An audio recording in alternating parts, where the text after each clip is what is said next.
नाज़रीन अस्सलाम वालेकुम। ज़ेड न्यूज़ के ख़बरनामे में आपका इस्तक़बाल है। मैं सलमान ख़ान। आगे बढ़ने से पहले सुर्ख़ियों पर नज़र डालते हैं। असम्बली और कौंसिल के मुश्तरका इजलास से गवर्नर तेलंगाना का खिताब। कहा 1 साल के अंदर 2 लाख सरकारी नौकरियां और 6 माह में मेगा DSC का इनेकाद। मेरे लिए ट्रैफिक को ना रोका जाए, CM रेवंत रेड्डी की पुलिस को हिदायत। KCR को वाई प्लेस सिक्योरिटी फराहम करने का हुकूमत ने किया फैसला। कलेक्टर के गनमैन ने बीवी और बच्चों को गोली मारने के बाद कर ली खुदकुशी। तेलंगाना के सिद्दीपेट जिले में अफसोसनाक वाकया। राजेंद्र नगर में 100 एकड़ अराजी पर हाईकोर्ट तामीर किया जाएगा। आइंदा महीने में रखा जाएगा संगे बुनियाद, CM रेवंत रेड्डी का ऐलान। साबिक वज़ीर आला KCR अस्पताल से डिस्चार्ज। अब पेश है खबरों की तफसीलें। तेलंगाना की गवर्नर डॉक्टर तमिलिसाई सुंदरराजन ने आज असम्बली और कौंसिल के मुश्तरका इजलास से खिताब किया। उन्होंने कहा कि हम आवाम की उम्मीदों और आमंगों पर पूरा उतरने के लिए काम करेंगे। हमने प्रजावानी को अवामी शिकायत हासिल करने के लिए शुरू किया है। मैं चाहती हूँ कि नई हुकूमत का सफ़र अवामी खिदमत के लिए वक्फ हो। ये हुकूमत किसानों, नौजवानों और ख़वातीन को तरजीह देती है। तमाम लोगों को एकसा मौका फ़राहम किए जाएंगे। उन्होंने कहा हमने अवामी फ़लाह के लिए 6 ज़मानतों का ऐलान किया है। ज़मानतों को क़ानूनी हैसियत देने वाली दस्तावेज़ात पर दस्तखत किए। गवर्नर ने वाज़ेह किया कि हमारी हुकूमत अवाम को मिलने वाले रद्द-ए-अमल के लिए पुरअज़्म है। उन्होंने कहा कि हमने ज़िम्मेदारी संभालने के 48 घंटों के अंदर 2 ज़मानतें नाफिज कर दी। अगले 100 दिनों में हम 6 ज़मानतों पर अमल दरामद के लिए मंसूबे की तैयारी कर रहे हैं। हुकूमत इंतखाबी मंशूर में किए गए हर वादे पर कायम है और आवाम की सेहत और तहफ़्फ़ुज़ हमारी हुकूमत की अव्वलीन तरजीह है। उन्होंने कहा राजीव आरोग्यश्री स्कीम के इलाज की हद को बढ़ाकर 10 लाख रुपये कर दिया गया। हम इंतखाबात के वक्त कांग्रेस की तरफ से किए गए तमाम ऐलानात को लागू करेंगे। हम तेलंगाना के शहीदों के लवाहिकीन को 250 गज़ की ज़मीन और एजाज़ या देंगे। हमारी हुकूमत ज़राअत को 24 घंटे बरक़ी फ़राहम करने के लिए पुरअज़्म है। हम हर फसल की इमदादी कीमत देंगे। 2 लाख रुपये कर्ज़ मुआफ़ी जल्द ही अमल में आएगी। गवर्नर ने कहा कि हम जल्द ही असाइंड लैंड और बंजर ज़मीनों में ज़मीन के टाइटल की तकसीम शुरू कर देंगे। गवर्नर ने वाज़ेह किया कि इंतखाबात के दौरान नौजवानों से किया गया हर वादा पूरा करेंगे। उन्होंने कहा कि हमारी हुकूमत 1 साल के अंदर 2 लाख नौकरियां फराहम करेगी। 6 माह के अंदर हम मेगा DSC कराएंगे और असातिज़ा की जायदादों को पूरी करेंगे।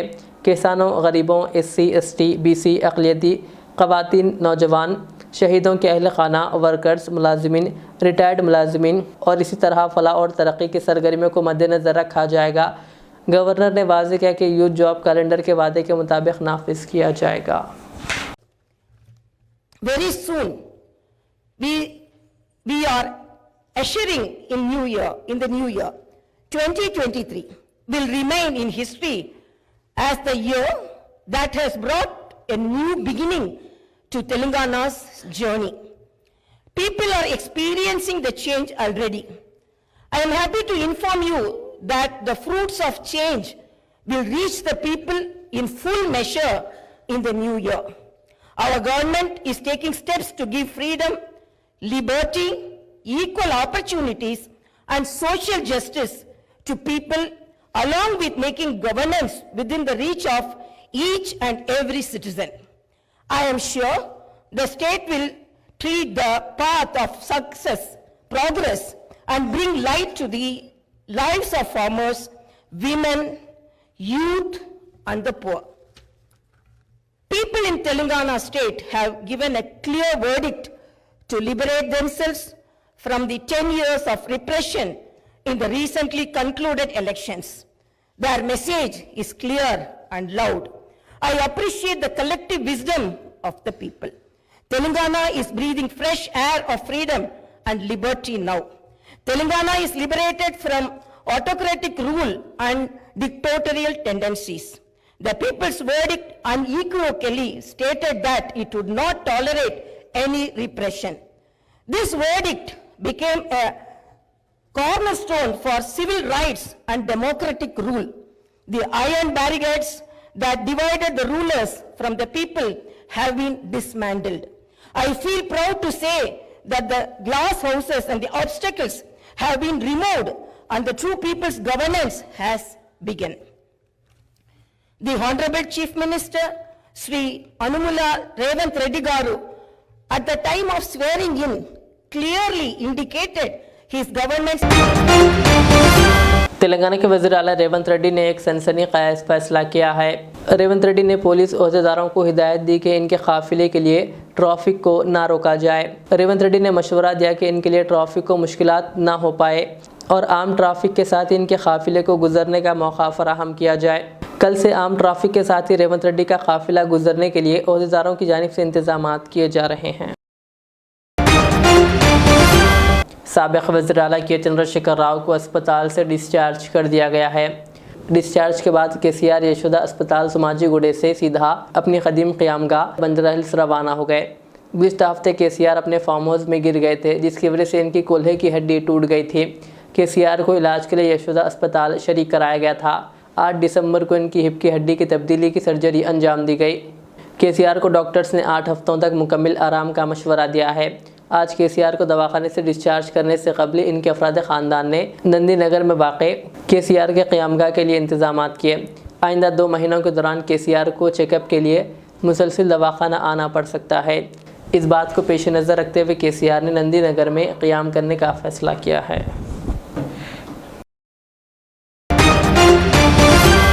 तेलंगाना हाई कोर्ट की नई इमारत का आइंदा माह जनवरी में संगे बुनियाद रखा जाएगा। शहर के राजेंद्र नगर में 100 एकड़ अराजी की निशानदही की गई है, जिस पर तेलंगाना हाई कोर्ट की नई इमारत तामीर की जाएगी। वज़ीर आला रेवंत रेड्डी ने ओहदेदारों को इस सिलसिले में ज़रूरी इंतजामात की हिदायत दी। वज़ीर आला रेवंत रेड्डी ने doctor M Chinnareddy human resource institute में चीफ जस्टिस हाई कोर्ट और हुकूमत के आला अफसरान के साथ इजलास में ये फ़ैसला किया। हाई कोर्ट की मौजूदा इमारत की खस्ता हाली को देखते हुए नई इमारत की तामीर की ज़रूरत महसूस की गई है। चीफ जस्टिस हाई कोर्ट और हाई कोर्ट के वकला ने वज़ीर आला की जानिब तवज्जो मबजूल करवाई। वज़ीर आला से ख्वाहिश की गई है कि नई इमारत के लिए राजेंद्र नगर के हदूद में 100 एकड़ अराजी अलाट करते हुए ज़रूरी फ़ंड्स मंजूर किए जाएँ। वज़ीर आला रेवंत रेड्डी ने मुस्बित रद्दअमल का इजहार किया और ओहदेदारों को ज़रूरी इक़दामात की हिदायत दी। रेवंत रेड्डी ने तेलंगाना के नए अजला में कोर्ट कॉम्प्लेक्स की तामीर के सिलसिले में चीफ जस्टिस हाई कोर्ट की तजवीज़ से इत्तेफाक किया। तेलंगाना हाई कोर्ट की मौजूदा इमारत हेरिटेज इमारत है, लिहाजा इसका तहफ़्फ़ुज़ करना हुकूमत की ज़िम्मेदारी है। उन्होंने कहा, मौजूदा इमारत की तज़ीन नौ करते हुए सिटी कोर्ट या दीगर अदालतों की इमारत के तौर पर इस्तेमाल करने का तयख़ुन दिया। ज़िला सिद्दीपेट सिक्योरिटी कलेक्टर के गार्ड ने ख़ुदकुशी से कबल अपनी बीवी और अपने 2 बच्चों को गोली मार कर हलाक कर दिया। ज़िले के चिन्नाकुंडूर मंडल के मौज़े रामोनीपेट में जुमा के रोज़ ये वाक़या पेश आया। पुलिस के मुताबिक 35 साला पुलिस कांस्टेबल ए नरेश ज़िला कलेक्टर के गनमैन के तौर पर काम कर रहा था। नरेश ने पहले अपनी 30 साला अहलिया चैतन्या और अपने 2 बच्चों 5 साला और 6 साला पर फायरिंग कर दी। बादशाह उसने अपनी गन से ख़ुद को गोली मारकर ख़ुदकुशी कर ली। बताया जाता है कि नरेश जुमा को नौकरी पर नहीं गया था और वो मकान में ही मुकीम था। फायरिंग की आवाज़ सुनकर पड़ोसी फौरी पहुंचे तो देखा कि चारों मर चुके थे। मुकामी अफराद ने पुलिस को अलर्ट किया। पुलिस ने पहुंचने के बाद लाशों को पोस्टमार्टम के लिए अस्पताल मुंतकिल कर दिया और एक केस दर्ज करते हुए तहक़ीक़ात का आगाज़ कर दिया। माली मसाइल इस वाक़े का अहम सबब बताया गया है। मुकामी अफराद के मुताबिक नरेश ऑनलाइन सट्टा खेलने का आदी था और उसने दूसरों से भारी कर्ज ले रखा था। ताहम पुलिस ने कहा कि वो हर ज़ाविये से तहक़ीक़ात कर रही है।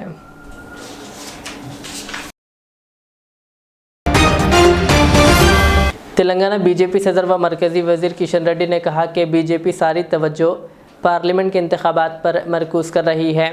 आज बीजेपी दफ्तर में प्रेस कॉन्फ्रेंस से खिताब करते हुए उन्होंने कहा कि तेलंगाना में असम्बली इंतखाबात ख़त्म हो चुके हैं और बीजेपी की जानिब से पार्लियामेंट इंतखाबात की तैयारियां शुरू कर दी गई है।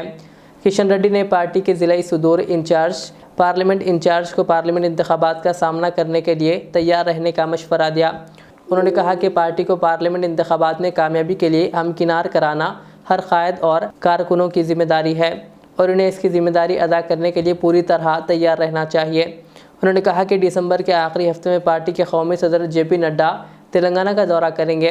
उन्होंने वाज़ेह किया कि पार्लियामेंट इंतखाबात में बीजेपी तेलंगाना में किसी भी सियासी जमात के साथ इत्तेहाद नहीं करेगी, अपने बलबूते पर तनहा इंतखाबात में हिस्सा लेगी। ज़राए अबलाग में बीजेपी और BRS के दरमियान इम्कानी इत्तेहाद को किशन रेड्डी ने महज अफवाह करार दिया। तेलंगाना हुकूमत ने साबिक़ वज़ीर आला KCR को Y+ सिक्योरिटी फराहम करने का फ़ैसला किया है। इसके अलावा साबिक़ वज़रा को 2+2 सिक्योरिटी फराहम करने और साबिक़ अरकान असम्बली को फराहम की जा रही सिक्योरिटी को वापस लेने का फ़ैसला किया गया। एजेंसी इलाक़ों में किसको कितनी सिक्योरिटी दरकार है के मौजू पर आला ओहदेदारों से मुशावरत के बाद ये फ़ैसला लिया गया। इसके अलावा गनमैन मुख्तस करने के लिए इंटेलिजेंस रिपोर्ट को मद्देनज़र रखते हुए फ़ैसला किया गया है। प्रजा भवन में प्रजावाणी प्रोग्राम में शिरकत करते हुए अपने मसाइल को वज़ीर आला रेवंत रेड्डी से वाकिफ़ करवाने के लिए रियासत भर की आवाम ने आज सुबह हैदराबाद के बेगमपेट में जमा हुई। लोग आज सुबह से कतार में खड़े हुए। बेगमपेट के प्रजा भवन से पंजागुट्टा चौराहे तक लोग कतार में खड़े नजर आए। लोग सड़क पर खड़े होने से ट्रैफिक जाम हो गई। वो वज़ीर आला रेवंत रेड्डी के साथ अपने मसाइल को शेयर करने अजला से बड़ी तादाद में आए थे। कुछ लोग जुमेरात की रात से इंतज़ार कर रहे थे। अवामी समाज सुबह 10 बजे से दोपहर 1 बजे तक हुई। रियासत में कांग्रेस की हुकूमत आने के बाद प्रगति भवन का नाम बदलकर प्रजा भवन कर दिया गया। CM रेवंत रेड्डी ने अवाम के मसाइल जानने के लिए पहली बार प्रजा दरबार का एहतमाम किया। लोग बड़ी तादाद में जमा हो गए। हज़ारों लोग शिकायत करने के लिए आए। हुकूमत ने प्रजा दरबार का नाम बदलकर प्रजावाणी रख दिया। इसके अलावा हर मंगल और जुमा को अवामी समात होगी। सुबह 10 बजे से दोपहर 1 बजे तक शिकायतें ली जाएंगी। सिर्फ उन लोगों को इजाज़त होगी जो सुबह 10 बजे तक लाइन में होंगे। माज़ूरों और ख़वातीन के लिए अलग अलग कतार का इंतज़ाम किया गया है। जमीयतुल खुरैश के नौजवानों की जानिब से आज एक प्रेस कॉन्फ्रेंस मुनक़्क़िद हुई। इस प्रेस कॉन्फ्रेंस के मुताबिक उन्होंने कहा कि GHMC खुरैश बरादरी पर जुल्म कर रही है। उन्होंने इस सिलसिले में हुकूमत से इनकी मदद की दरख्वास्त की। इस मौके पर मोहम्मद मंसूर कुरैशी चौधरी, खालिद हाशमी कुरैशी, अतीक कुरैशी, बशीर कुरैशी, जावेद कुरैशी, खदीर कुरैशी और मोहसिन कुरैशी व दीगर मौजूद थे। तो मैं मोहम्मद मंसूर चौधरी मैं तमाम लोगों को ये इत्तला देना चाह रहा हूँ GHMC की जानिब से जो शहर में GHMC के स्लॉटर हाउसेस है जैसा कि अंबरपेट, भोईगुड़ा, रमनपुरा, यहाँ पे GHMC 3 साल का टेंडर करने जा रही है भोईगुड़े में, लेकिन GHMC हर हमेशा कुरैशी बरादरी के साथ नाइंसाफी कर रहे हैं। ये लोग फीस में बेतहाशा इजाफा करते जा रहे हैं। पिछले 3 साल के दौरान में 100% के रेशियो से ये GHMC के लोग जो फीस में इजाफा कर दिए और फीस बढ़ाने का एक तरीकेकार रहता और क्राइटेरिया रहता, उसमें वो लोग जो है ना कुछ वजह है ये जैसा कि हर कॉर्पोरेशन को हुकूमत की जानिब से सहूलत दी जा रही है। अब यहाँ पे खुरैशी लोगों को हुकूमत से सहूलत तो दूर की बात है, लेकिन खुरैशियों के वास्ते दिन पे दिन जुल्म बढ़ते चला जा रहा है। ये GHMC के कुछ ऑफिसर्स हुकूमत को गलत इंक्वायरी दे रहे हैं और गलत जो सो बयानी कर रहे हैं, जिसके चलते खुरैशियों के ऊपर काफी दुश्वारी आ रही है। हम जो तेलंगाना हुकूमत से गुजारिश करते हैं कि आप लोग खुरैशियों के ऊपर जुल्म होने से रोकें और ये GHMC की जानिब से जो फीस में बेतहाशा इजाफा किया जा रहा है, जैसा कि 2008 में एक टेंडर हुआ था जिसमें 20 रुपए पर जानवर की जो फीस थी, लेकिन उसके बाद में फिर 100 रुपीज हो गई कि 100 से 150 रुपए कर दिए, 150 से आप 200 रुपए कर दिए। खुरैशियां आज परेशान है। खुरैशियों को ऑलरेडी जो है परेशानियां है। ये मल्टीनेशनल कंपनीज अलाना, अलकबीर और दीगर जो सो 1 नंबर कंपनियां जितने भी है शहर की नीड पूरी नहीं हो रही। यहाँ डोमेस्टिक में हमारे को स्लॉटिंग करने के लिए जानवर ही नहीं है। ये लोग बेतहाशा एक्सपोर्ट कर रहे हैं, जिसके चलते यहाँ पे शहर में हमारे को डोमेस्टिक में कंज्यूम करने वाले जितने भी बीफ कंज्यूम करने वाले कस्टमर्स रहते हैं उनको बीफ में सप्लाई करने के लिए दुश्वारी हो रही, महंगाई में इजाफा हो जा रहा। जबकि कानून में ये लिखा हुआ है कि शहर में डोमेस्टिक नीड में जहां पे भी जैसा जो भी स्टेट होता है तो स्टेट में सबसे पहले बीफ सप्लाई पूरे सप्लाई लोग को फुलफिल हुई तो उसके बाद में अगर बच रहा है जानवर तो एक्सपोर्ट करना है। लेकिन यहाँ पे मल्टीनेशनल कंपनीज इसको पूरा कारोबार बनाते हुए पूरा शहर के बाहर, पूरा इंडिया के बाहर पूरा एक्सपोर्ट कर दे रही, जिसके चलते खुरैश बरादरी काफी जो है परेशान है। खुरैश बरादरी के साथ साथ आवाम के ऊपर बोझ पड़ रहा है इसका। अब गोश्त में रेटों में इजाफा हो रहा है, लेकिन लोग समझ रहे हैं खुरैशियां ये रेट बढ़ा रहे हैं। खुरैशी कोई अपनी ख्वाहिश से नहीं बढ़ा रहा रेट, जितना भी रेट बढ़ रहा है ये मल्टीनेशनल कंपनीज और इन लोग के खिलाफ एक्शन नहीं लेने की वजह से और बल्दिया वालों के अहदेदार खामोश रहने की तरफ से, ये लोगों के खिलाफ एक्शन नहीं लेने की तरफ से ये आम आवाम को भी जो है उसका नुकसान उठाना पड़ रहा है। तो मैं तमाम लोगों से गुजारिश करता हूँ, ये शहर में इलीगल कुछ कंपनीज भी है, 2 नंबर कंपनीज है, वहां पे भी काफी हद तक जो है छोटा जानवर हो या कुछ भी हो, पूरा इलीगल गैर कानूनी कार्रवाई चल रहा है। ये हम हुकूमत से गुजारिश करते हैं आप ये चीजों के ऊपर एक्शन ले, और जो बल्दिया की जानिब से जो फीस बढ़ाने का इकदाम उठाया है, आप इसको रोक लगाते हुए खुरेशियों के लिए काम करें। जैसा हर कॉर्पोरेशन को एक सहूलत देते हैं हुकूमत, हमारे को भी एक कॉर्पोरेशन है, ये भी हमारा एक बीसीई में तबका आता है हमारा, तो खुरेश कम्युनिटी जो बीसी कैटेगरी में आती, ई कैटेगरी में, तो हमारे को भी जैसे एक नॉमिनल पैसों पे जो सो फैसिलिटी प्रोवाइड कराएं, और ट्रांसपोर्ट में भी जो दुश्वारी आ रही है उसमें भी हमको फैसिलिटी प्रोवाइड कराएं। कई खवातीन ने आज कांग्रेस पार्टी में शमूलियत इख्तियार कर ली। तेलंगाना महिला सदर सुनीता राव ने तमाम खवातीन को पार्टी का खंडवा पहनाकर इस्तकबाल किया। उन्होंने कहा कि इन खवातीन का ताल्लुक़ बीआरएस और एमआईएम से था, जो आज कांग्रेस पार्टी में शामिल हुई है। ఈరోజు महिला कांग्रेस के सदारत में जश्न मनाया जा रहा है। कांग्रेस पार्टी हुकूमत में आई बोल के नंबर 1 सारे भाइयों से हम शुक्रिया अदा करते हुए कांग्रेस पार्टी आई हमारे महिला बहनों को बड़े से बड़े पैमाने में छोटे से छोटे मेंबर तो सही, चेयरमैन सही, कॉरपोरेशंस का पद देने के लिए हम डिमांड कर रहे हैं। सीएम साहब से, सीनियर लीडर से, डिप्टी सीएम साहब से, सबसे हम गुजारिश करें ये हटा के आज बीजेपी, बीआरएस, आम आदमी सब पार्टी से, एमआईएम से, खास तौर पे एमआईएम से बहुत सारे बहनें आके आज यहाँ पे ज्वाइन हुए। हम लोगों को बहुत खुशी की बात है।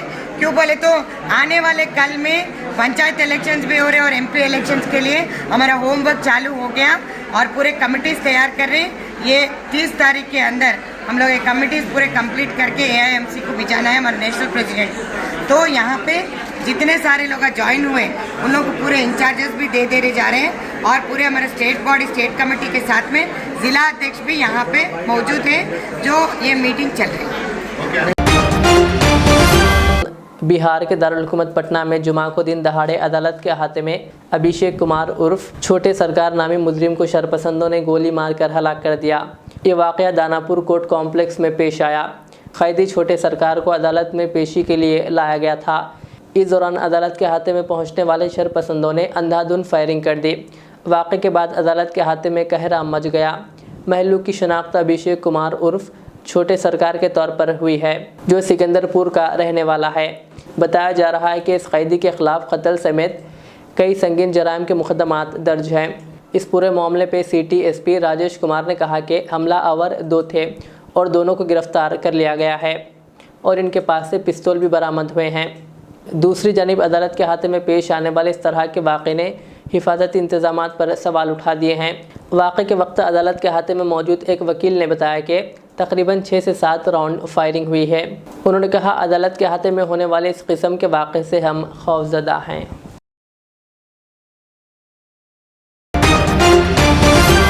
शहर के इलाके दिलसुख नगर में एक कुत्ते ने 6 साला बच्चे को काट लिया। तफसीलात के मुताबिक शांति नगर कॉलोनी से ताल्लुक़ रखने वाला एक मासूम बच्चा अपने दोस्तों के साथ घर के बाहर खेल रहा था कि वहां कुछ कुत्ते अचानक पहुंच गए। इन्हें देखकर बच्चे खौफ के आलम में मकान के अहाते में दाखिल हो गए। एक कुत्ता इनका ताक़ुब करते हुए अंदर पहुंचा और इसने 6 साला बच्चे के पाँव को काट लिया, जिसके साथ ही बच्चा गिर पड़ा और इसके रोने की आवाज़ सुनकर इसके घर वाले वहाँ पहुँचे और उन्होंने कुत्ते को भगा दिया और लड़के को इलाज के लिए अस्पताल ले जाया गया। यहाँ ये जिक्र बेजाना होगा कि हालिया दिनों में शहर में मासूम बच्चों पर कुत्तों के हमलों के वाक़यात में इजाफा हुआ है, जिसकी वजह से शहरियों में काफ़ी तशवीश की लहर पाई। आखिर में सुर्खियाँ और एक बार। असेंबली और काउंसिल के मुश्तरका इजलास से गवर्नर तेलंगाना का खिताब। कहा, 1 साल के अंदर 2 लाख सरकारी नौकरियां और 6 माह में मेगा डीएससी का इनेकाद। मेरे लिए ट्रैफिक को ना रोका जाए, सीएम रेवंत रेड्डी की पुलिस को हिदायत। केसीआर को वाई प्लेस सिक्योरिटी फराहम करने का हुकूमत ने किया फैसला। कलेक्टर के गनमैन ने बीवी और बच्चों को गोली मारने के बाद कर ली खुदकुशी। तेलंगाना के सिद्दीपेट जिले में अफसोसनाक वाकया। राजेंद्र नगर में 100 एकड़ अराजी पर हाईकोर्ट तामीर किया जाएगा। आइंदा महीने में रखा जाएगा संगे बुनियाद, सीएम रेवंत रेड्डी का ऐलान। साबिक वज़ीर आला केसीआर अस्पताल से डिस्चार्ज। ये थी आज की दिन भर की हमारी खबरें। मुझे इजाज़त दीजिए। हमारे इस चैनल को यूट्यूब पर सब्सक्राइब, फेसबुक पर लाइक, शेयर ज़रूर करें। अल्लाह हाफिज़।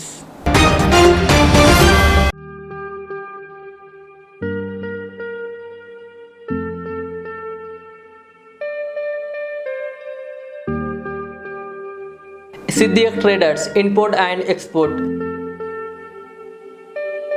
जहां सऊदी, दुबई, सिंगापुर, मलेशिया व दीगर ममालिक के मुख्तलिफ अक़साम के मलबूसात, बुर्क़े, अतर, अरबा चप्पल, तैबन का मजमुआ दस्तयाब है। मियारी और आला अक़साम की अशियाए ज़रूरिया, जैतून का तेल, ड्राई फ्रूट्स व दीगर इम्पोर्टेड सामान के लिए अभी चले आएँ। सिद्दीक ट्रेडर्स, मुस्तफ़ा नगर, फलकनुमा, हैदराबाद। हमसे रब्ता करें 9951385112।